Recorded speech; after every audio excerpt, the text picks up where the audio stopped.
ہم ربیع الاول کیسے منائیں؟ کیونکہ ربیع الاول منانے کے بہت سے طریقے ہیں، کوئی کسی طریقے سے مناتا ہے، کوئی کسی طریقے سے مناتا ہے، کوئی کہتا ہے یہ غلط ہے، یہ صحیح ہے، اور کچھ لوگ تو یہاں تک کہتے ہیں کہ منانا جائز ہی نہیں ہے۔ تو آپ کی کیا رائے ہے؟ اچھا، بہت اچھا سوال کیا اور بر وقت کیا، کیونکہ ربیع الاول سٹارٹ ہو چکا ہے۔ اصل میں بات یہ ہے کہ اسی طرح منائے جیسے کہ سرکار دو عالم صلی اللہ علیہ وسلم جب دنیا میں ولادت ہوئی، آپ تشریف لائے، آپ نے سب سے پہلے جو عمل کیا اسی میں آپ نے بتا دیا کہ آپ کو ربیع الاول منانا کیسے ہے۔ کیونکہ حدیث میں آتا ہے کہ آپ جیسے پیدا ہوئے ہیں، پیدا ہوتی آپ سجدے میں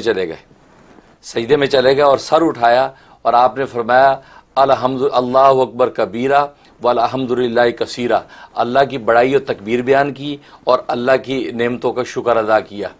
تو یہ ربیع الاول گویا کہ اللہ کی بڑائی اور شکر کا مہینہ ہے، کیونکہ اس مہینے میں سرکار دو عالم صلی اللہ علیہ وسلم کی ذات عالی اس کائنات کو ملی، جو وجہ تخلیق کائنات ہے۔ آج ہم چھوٹے سے اپنے جو ہے کسی مقصد کو سامنے رکھ کے اس پر اتنی خوشیاں مناتے ہیں، تو سرکار دو عالم صلی اللہ علیہ وسلم جس مہینے میں تشریف لائے، جیسے انہوں نے تشریف لاتے ہی اللہ کی بڑائی بیان کی اور شکر کیا، تو یہ بڑائی اور شکر کرنے کا مہینہ ہے کہ اس بات پر شکر کریں کہ ہمیں آج کے دن میں یا اس مہینے میں سرکار دو عالم صلی اللہ علیہ وسلم کی ذات کی دولت ملی، اور پھر صرف آپ کی ذات نہیں ملی۔ یہ عجیب مہینہ ہے، اس مہینے میں آپ کی ولادت بھی ہوئی ہے، اس مہینے میں آپ کی وفات بھی ہوئی ہے، اس مہینے میں آپ کو نبوت بھی ملی ہے، اس مہینے میں آپ نے ہجرت بھی کی ہے۔ 4 عظیم الشان واقعات جو کائنات انسانی میں جس کی نظیر نہیں، وہ اسی مہینے میں ہوئے اور پیر کے دن میں ہوئے، سب 4 کے 4 پیر کے دن کے اندر یہ واقعات ہوئے ہیں۔ یہ کتنی بڑی بات ہے۔ لہذا اس مہینے میں اللہ کی تکبیر بڑھائی اور نبی پاک صلی اللہ علیہ وسلم پر صلاۃ و سلام، لہذا کثرت سے آپ پر صلاۃ و سلام پڑھا جائے، اور جتنا زیادہ ہو سکتا آپ صلاۃ و سلام کا نذرانہ ان کو پیش کریں، اور یہ اللہ تعالیٰ کا شکر کریں کہ یا اللہ آپ نے یہ ذات عالی دی، اور ہمیں ان کے حسن و جمال کو فخر سے بیان کرنے کے ساتھ ساتھ ان کی دی ہوئی تعلیمات پر عمل کی بھی توفیق عطا فرما۔ کیونکہ آپ صلی اللہ علیہ وسلم کی صورت کو بیان کرنے سے ہمیں خوشی ہوتی ہے کہ آپ اتنے حسین تھے، لیکن صورت قابل عمل نہیں ہے۔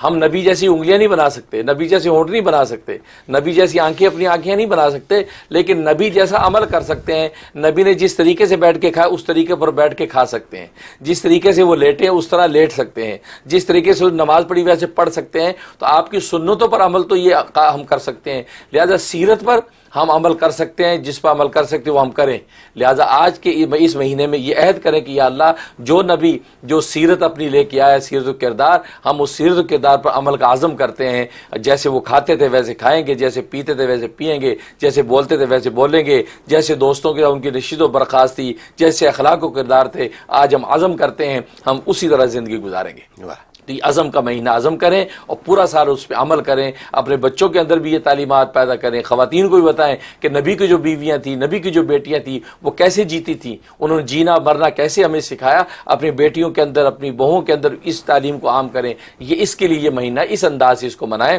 انشاءاللہ آپ دیکھیں کہ سرکار دو عالم صلی اللہ علیہ وسلم کی محبت بھی نصیب ہوگی اور اللہ تبارک و تعالیٰ کا نظر کرم بھی ہوگا۔